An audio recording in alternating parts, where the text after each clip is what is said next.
Welcome back to the morning show. This is Biolala B.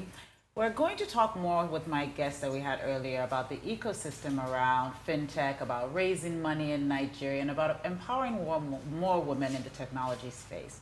Joining me for this conversation are my guests that I had earlier, Nichole Yembra from Venture Garden Group and Adia Sowho from Minds.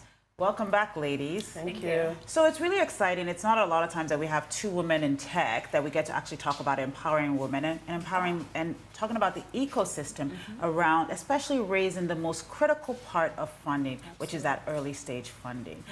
As someone from VGG and looking at the greenhouse capital, how do you guys look at early stage funding? And I'm talking early angel funding here. How do you guys look at that, and what role do you guys feel like you play in that ecosystem?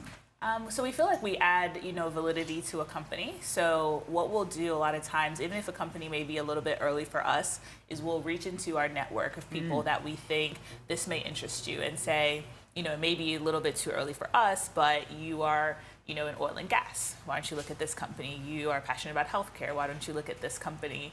Just to make sure that they get that initial kind of funding. But there's been a lot of, incubators, et cetera, that can give the companies their first $10,000, $20,000, and then we can now come in, from that $50,000 to $500,000 phase. So we prefer to sit in that $250,000 range, but we can come in even earlier if we really see, this bit of capital plus structure would really help you scale quickly.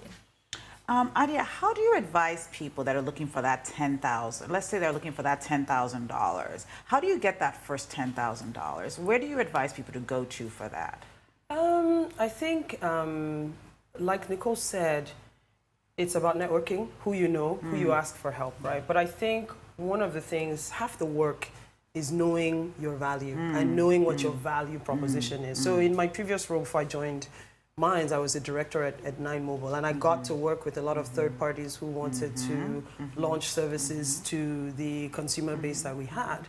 And one of the You work with a lot of VAS services. I did. So VAS services, digital companies, and so on and so forth. So one of the longer conversations that we would tend to have is about the value proposition, because I think sometimes people just need to do a lot more work about understanding who they can get to pay for a service and why, right? And I think that that's part of the education that is required within the ecosystem, for the entrepreneurs as well as the investors, right? It's just how do you look at tech a little bit differently, because it's not a commodity, it's not a physical good that you're trading, right? What tech does is it enables, it consolidates activities, it eliminates steps, right? So you have to think about investing in tech a little bit differently. So I think while we're sort of navigating our evolution and growth as an ecosystem, it's extremely important that you're clear on your value proposition, right? So which is why with us, I don't necessarily say we're an AI company or a machine learning company, right?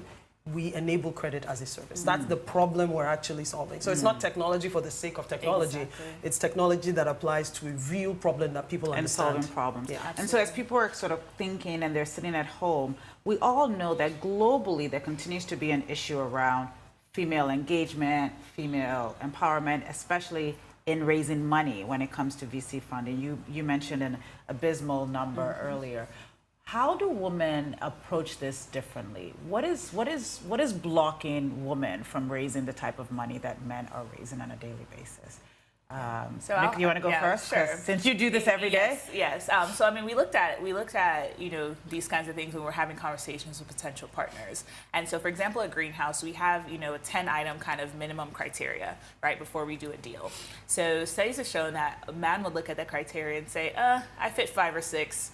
It's okay, I'll try anyway. A woman will look at it and say, I need to have all 10 and some before I even approach them. So the emails we get every day, the people that walk up to us, is not typically women. Now, that building of that confidence comes from you knowing your numbers. It comes from you knowing your true, size of your market, your true impact, your value proposition. And so what we're trying to do is inspire that confidence because you have the data to be able to speak to any investor. You have the data to say why your company is the best one to solve this particular problem. And so a lot of what we're doing is really about that confidence. On the other side for us with Greenhouse Lab, is investor training in terms of unconscious bias. When you're evaluating a man's business, you may just say, oh, you know, he's talking really great, and you leave it at that. Even if the woman, you're like, well, what about this? Testing her for stats, doing all those things. So it's also helping investors be more conscious about the questions they're asking, you know, of these women versus what they ask of men. And so we're tackling kind of both sides of it to really, you know, drive women be able to raise a lot more money, because data shows they produce more returns. So one of the things that we talked about earlier was acknowledging and celebrating Kofi Annan's life. And Kofi Annan was very clear in educating women and investing in women, because one of his popular sayings, and I'm going to paraphrase this, so please forgive, is that when you invest in a woman, when you educate a woman, you educate the village. Yes. When you look at the importance of investing in women, and you look at the fact that that's 50% of your population, and looking at them being part of this very huge tech wave, part of this ecosystem. I mean, you ladies are already in this part of raising money. And you look at his legacy. What do investors need to do differently? How do people need to think of him different? Think of what they do with women entrepreneurs differently? And just tell us also a little bit about what someone like Kofi Annan meant to you.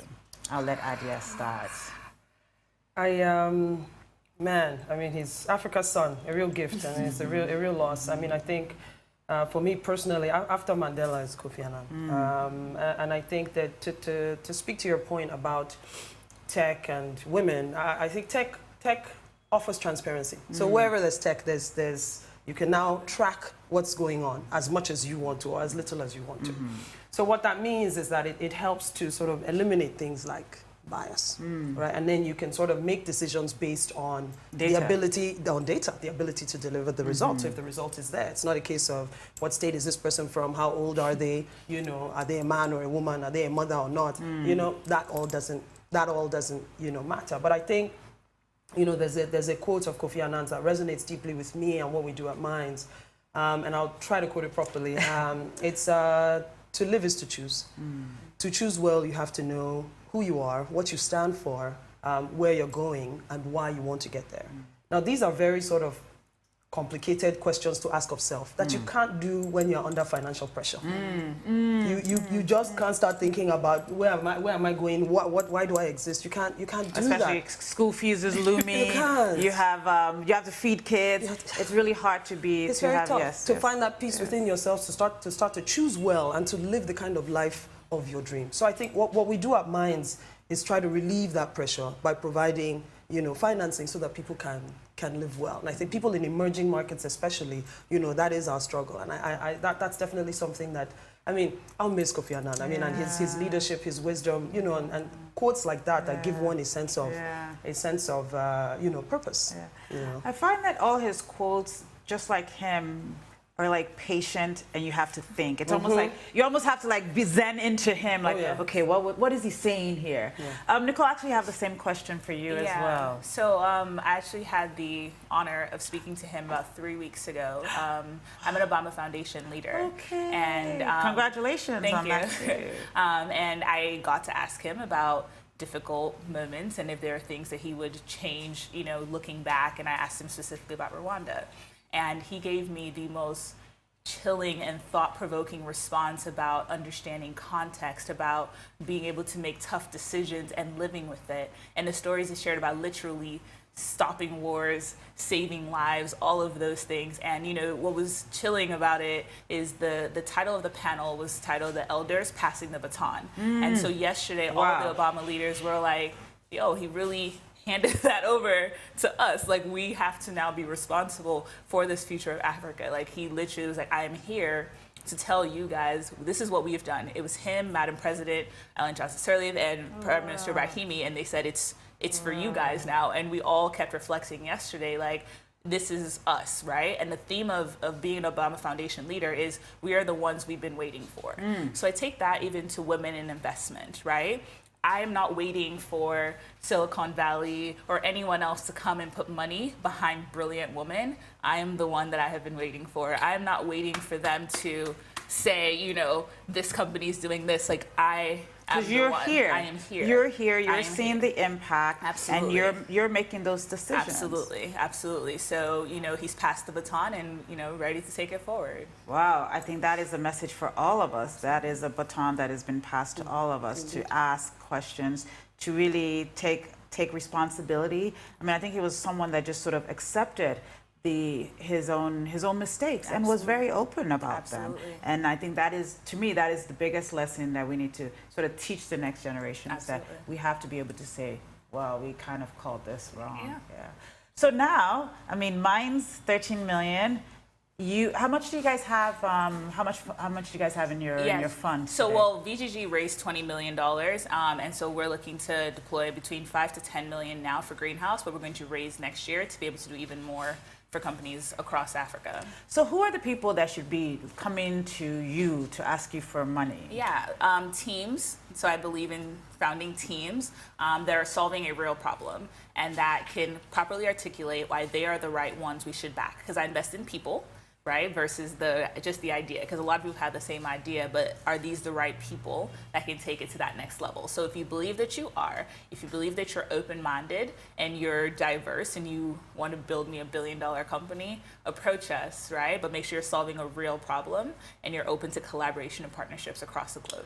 Well, fantastic. Thank you again. So we are the ones we've been waiting for. We're going to end on that note. And once again, our condolences to the family, and we wish may his soul rest in peace.